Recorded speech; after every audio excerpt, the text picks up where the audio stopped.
goes to higher education. But I actually had a meeting with SecDecGo of the Department of Finance this morning.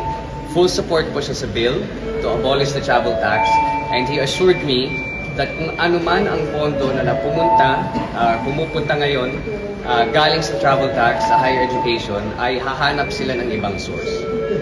Nag-usap din kami ni Majority Leader Mig Zubiri kaninang umaga, and he will be my counterpart in the Senate to file the bill also, I believe today or tomorrow.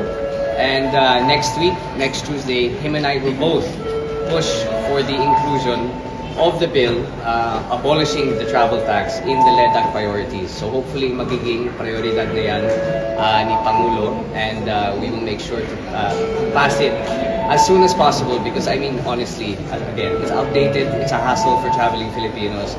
We need to boost local and international tourism, and travel tax is not the way to do it.